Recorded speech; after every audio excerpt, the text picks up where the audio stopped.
Ешқашан отбасына ақша, бала, аяныш үшін құрма. Ақшаға тоясың, бала өсіп кетеді, ал аяныш өшпенділікке айналады.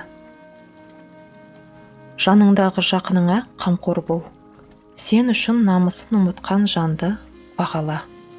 Сенің қателіктеріңді кешіріп, үнемі күтетін адамды аяла. Тағдыр мұндай адамды бір-ақ рет жібереді. Қызға үйленбек болсаң, оны әкесіндей жақсы көруге, ағасындай қорғауға, анасындай түсінуге дайын бол. Себебі ол сен үшін туған үйін, отбасын тастап келіп жатыр. Өзіңе сенетін адамды қадірле. Ер адамға ең керек нәрсе сенім. Ол өзіне сенетін адам барын білген кезде, батыр болып тау қопаруға дайын болады. Әйел адамға ең керек нәрсе сезім.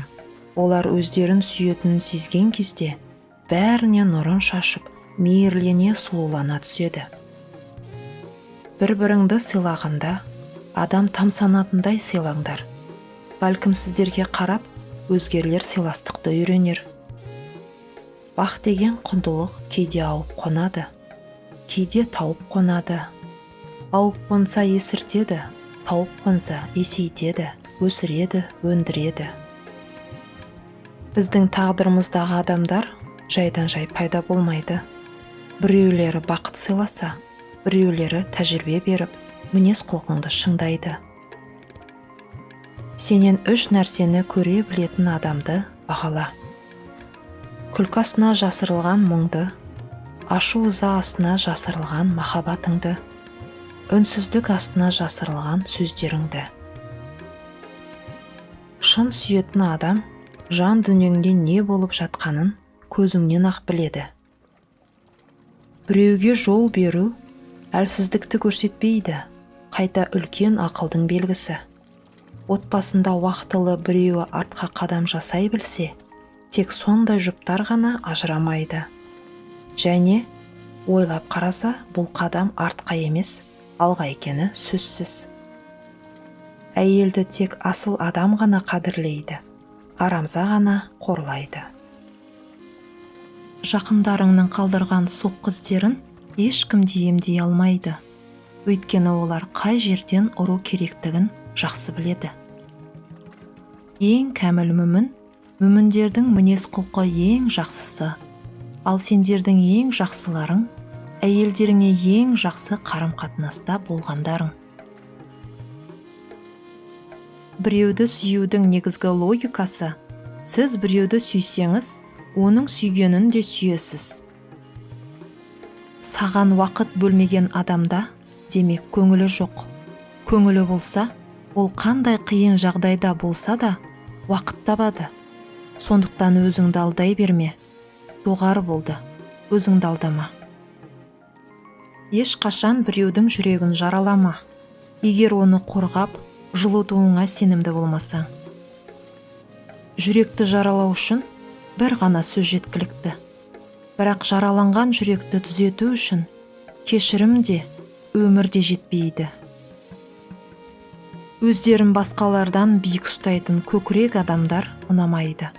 Кейде оларға ақша беріп, өз бағаңды білде, қалғанын қайтып берші дегім келеді. Қалай болса да, бірінші қателескенде ең жаман адам сен боласың. Ол кезде сенің қаншалықты жақсы адам болғандығыңның маңызы болмай қалады.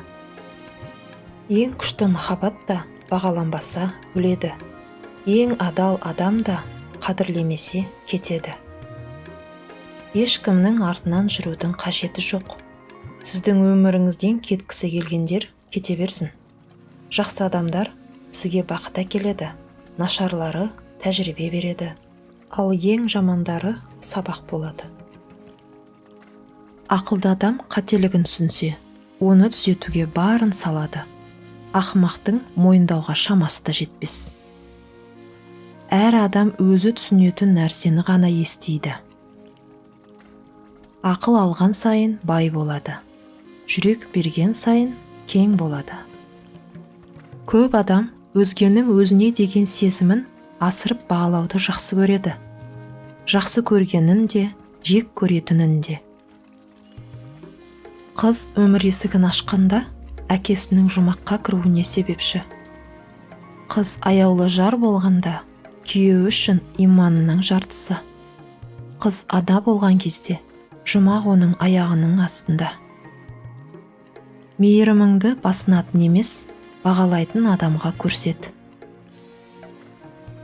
Қолыңда барыңды қадірле, қуана біл, күлімдеп жүр. Олар сен ойлағандай қиын нәрсе емес. Қасыңдағы адамды бағалай біл. Бірде бар ол, бірде жоқ. Біз адамдарды кездейсоқ кездестірмейміз. Бақытқа толы қарым-қатынас бір-бірімен тіл табысқаннан емес, ол олардың тіл табыспаған сәттерін бірге жеңіп шығуларынан. Барлығын нөлден бастау ессіздік емес. Нағыз ессіздік өмір бойы бақыттымын деп өзін өзі алдау. Сізді жақсы көретін адамдарды ренжітпеңіз, өйткені олар сізге деген көңілі мен қорғансыз. Біреудің жүрегінен орын алсаңыз, ол жүректің иесіне мейірімді болыңыз.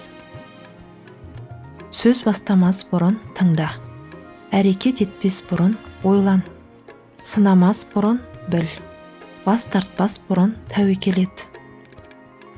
Егер Алла екі жүректі біріктіруді қаласа, олардың арасында жер мен көктей қашықтау болса да, олар қосылады. Шын сүю өзіңді мүлде ұмыту. Махаббат кәріні жас, алысты жақын ететін ұлы күш. Кей кезде біз үндемейміз, бірақ айтар сөзіміз болмағандықтан емес, тек оны түсіне білетіндердің болмағандығынан. Адамдар ешқашан жасаған жақсылығыңды көрмейді. Олар тек жасамағаныңды ғана көреді. Әр қайсысымыз ерекше дара сипатта жаратылғанбыз. Алла куә, егер Алла қалағанда, бәрімізді бірдей сипатта, бір ұлтта, бір бейнеде жаратар еді. Бірақ әр түрлілік өмірді түрлі түске бояйды. Сол түрлі түсті тұлғаларға өздерінің қасиеттеріне сай құрмет көрсетіп, қарым-қатынас жасауымыз қажет. Әр тұлға әлі оқылмаған том-том кітаптар секілді. Жасымыз ұлғайған сайын түсінеміз. Әр кездескен сәтте біздің шынайы қуанатын адамдарымыз аз, өте аз қалуда. Қолыңда барда адамсың, қолыңда жоқта жамансың. Қолыңнан келмей қалғанда шашылып қалған сабансың. Денсаулық болса амансың, біріне бірдей жағарсың. Денсаулық сенен кеткенде ешкімсіз жалғыз қаларсың. Ешкім басқа біреуге мін тағатындай мінсіз емес, бірақ кейбірлері оны өздеріне дұрыс санайтындай арсыз келеді. Алла асықпайды, сен асығасың. Сондықтан сенде стресс, депрессия, шаршау, алаңдау, көңілің қалу. Сенікі болуы керек нәрсе, сенікі болатынына сен. Асығуды және уайымдауды тоқтат. Отбасы құрудағы ең сәтсіз таңдау, жігіт тек қыздың тәнін ғана таңдайды. Ал қыз жігіттің дүниесі үшін соған келіседі. Сені шын ұнататын жан 99 айыбыңды көре тұра, бір жақсылығыңды көрсе, жақсылығыңды ұнатып, айыбыңды ұмытады. Осыны әрдайым есіңде сақта. Алла сені жаратқан халде әдемісің. Алла саған қамқор болады. Сен оның қорғауындасың. Сондықтан уайымға салынба. Себебі Алла сенмен бірге. Сен жалғыз емессің. Құрметті тыңдарман, сіздерге бұл топтамада қай нақыл сөз ұнады? Комментарийге бөлісе кетіңіздер. Назарларыңызға рахмет. Сонымен қатар, каналды жақындарыңызбен бөлісуге ұмытпаңыздар. Арнаны барынша қолдап, тіркелуді де ұмытпаңыздар.